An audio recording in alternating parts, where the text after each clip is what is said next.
Ethan Klein is a very well-respected figure in the YouTube commentary scene. While I was never really interested in Hatry's content, I always appreciate the work he did by advocating for free speech, not just in commentary, but in all of YouTube. It is what I would say if he didn't do a complete 180 and attempted to justify the termination of two massive channels who did essentially nothing wrong.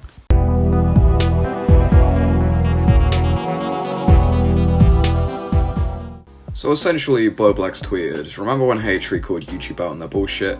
Those days are long gone. Here's Ethan being understanding of YouTube's ban on Belle Delphine and Leafy, even though YouTube admits Belle Delphine's ban was done in error." Along with this is a clip of one of Ethan's podcasts where he says YouTube is lenient when it comes to free speech, something basically been proven false, but then goes on to, as Blowblack said, be understanding of Belle and Leafy's termination. TikTok is censoring me. And even YouTube, I get scared of censoring me, but because you guys have, like, connects to YouTube, I'm like, oh, I can go in on this podcast. Well, YouTube is really lenient on shit talk, or however you want to call it. Yeah. Because YouTube understands that we're all public figures.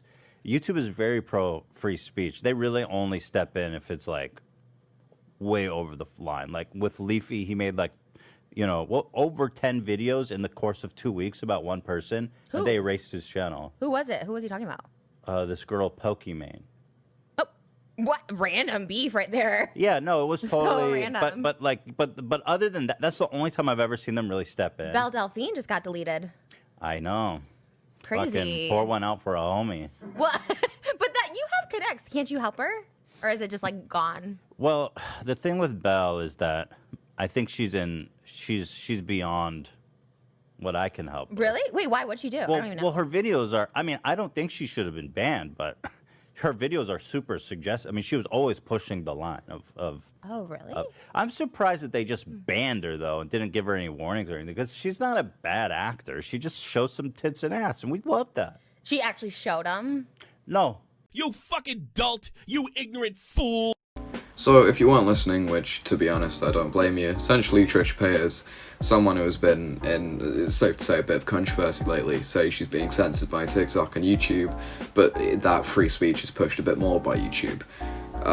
Ethan then agrees, but says that Leafy is here and Belle Delphine's terminations were warranted. Why? Because Leafy made too many videos on one person in a short span of time, something Hatry totally hasn't done, and that Belle Delphine made risque videos.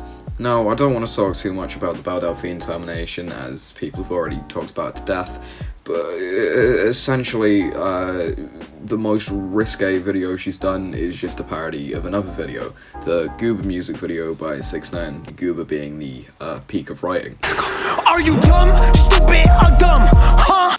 But Goober is arguably a lot more sexual. 6ix9ine hasn't been terminated, and at the time of writing, Goober has almost 640 million views. To use another example people have already used, WAP, a song where Cardi B essentially sings about her wet ass pussy for 4 minutes with the exact same music video you'd expect from a song called Wet Ass Pussy. While I'm not personally a fan of either of their content, which is surprising seeing as though I'm just a shitty Leafy clone, I genuinely think they don't deserve termination, a sentiment shared by the majority of the commentary community, and even some people outside of it, with Belle Delphine literally getting her channel reinstated due to public outcry. So somebody told me that Belle Delphine got banned from YouTube, and I absolutely did not believe that, but sure enough, she's gone. Anyway, back to Ethan. You likely noticed Trish Paytas, the woman who publicly identifies as a chicken nugget and bullies literal children for a living. I woke up this morning feeling like a chicken nugget.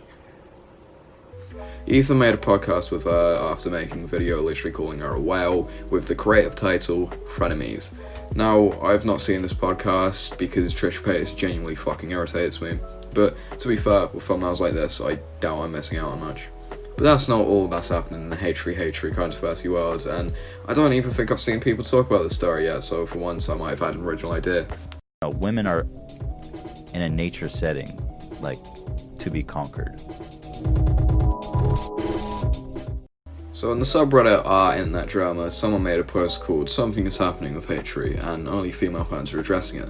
Here's a video where Hatry addresses the many of threads which have been made in their subreddit, and here's a sampling of the threads made by female fans. We'll go over the video in a bit, but I just want to go through one of the threads. I didn't think Zach was creepy until this latest episode.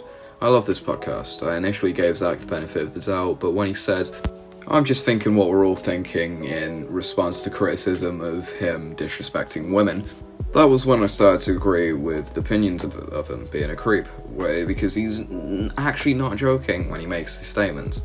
Now, while this technically isn't Ethan, it's still directly related to him. Also, I just want to say it took me a while to find the podcast with Zach in, because Atri has like 20 different fucking podcasts. Anyway, the post continues, and since we're judging Zach's podcast presence, my take as a woman is that he's not as creepy as he is cringy, even before his TikToks, ever since he ran the shitting his gym shorts line into the ground to the point of being so unfunny that I had to skip over every time he repeated it. After the first time, I noticed how overly confident he is of himself and his commentary. He isn't very self-aware, his sound bites and artistic contributions are great though. So there's a bit to unpack with that, mainly the shitting his gym shorts line. Now, I've never seen the Hatred podcast, and I don't intend to start anytime soon, so I don't really get the context of the shitting his gym shorts line, but go off, I guess. So I know it's pretty serious, but I just find the line, "my take as a woman," really funny. The comments are very supportive, the top one being, "He doesn't even say anything bad, y'all are a bunch of pussies, Lamau. You want him to change your personality so you can feel better, like go watch another podcast then." It's just lovely. If you want to read the rest of the threads, the post compiling them will be in the description.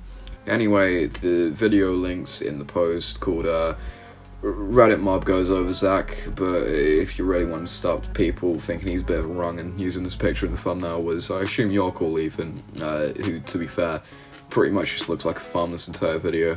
That's the election. Now we have a really special segment. Video being nothing special and being a 16-minute fucking long highlight where they just read some Reddit threads and laugh at the silly women who dare say Zach is gross.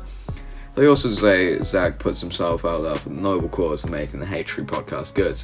I'm not out here trying to call Zach a misogynist, as one, I don't know the guy, and two, this is like the first time I've ever heard of him. But if a bunch of people in your subreddit are saying he disrespects women and makes women who are a fan of you uncomfortable, laughing it off, even if he is playing a role, might not be the best action. As Turkey Tom described the situation, just a few years ago he was seen as one of the funniest people on the platform and had a place of moral authority that let him preside over the rest of us with a certain atmosphere around him. There was an amount of respect he commanded for his videos, which is now completely eroded away. If you enjoyed this video, I'd really appreciate it if you considered subscribing, if you aren't already, as I want to attempt to reach 200 subscribers by the end of the year.